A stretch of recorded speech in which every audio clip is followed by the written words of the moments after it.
वळूयात पुढच्या बातमीकडे। बातमी शरद पवार यांच्या संदर्भातील। शरद पवार यांनी इच्छुकांचे अर्ज मागवलेले आहेत। राष्ट्रपती पुण्यामध्ये विधानसभेची तयारी सुरू झाली आहे। ऑक्टोबर-नोव्हेंबर महिन्यामध्ये निवडणुका होण्याची दाट शक्यता आहे आणि त्याच अनुषंगाने शरद पवार यांनी इच्छुकांचे अर्ज मागवलेले आहेत। ऑक्टोबर-नोव्हेंबर महिन्यामध्ये निवडणुका होण्याची दाट शक्यता आहे आणि त्याच अनुषंगाने राष्ट्रपती पुण्यामध्ये विधानसभेची तयारी सुरू आहे।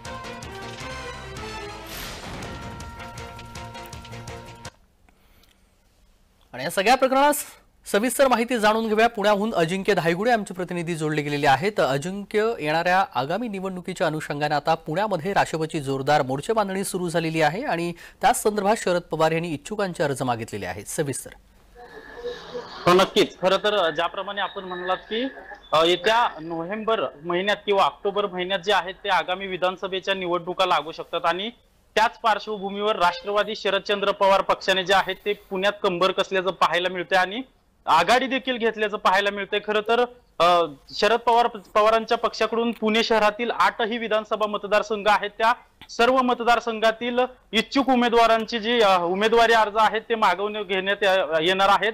29 तारखेपासून ते 4 सप्टेंबर पर्यंत हे अर्ज मागवून घेतले जाणार आहेत। त्यानंतर स्वतः शरद पवार आणि जयंत पाटील जे प्रदेशाध्यक्ष आहेत त्यांच्या पक्षाचे या सर्व उमेदवारांच्या उमेदवारीबाबत चर्चा करणार आहेत। खरं तर महाविकास आघाडीची जी जागा वाटपाची चर्चा होईल त्यासाठी हा सगळा डाटा कलेक्ट केला जातोय असं देखील समजतंय। जे उमेदवार निवडून येण्यायोग्य असतील किंवा ज्या उमेदवारांची ताकद असेल ज्या त्या मतदारसंघामध्ये त्या जागा ज्या आहेत त्या महाविकास आघाडी शरदचंद्र पवार पक्षाकडून मागितल्या जातील असं देखील सांगण्यात येतंय।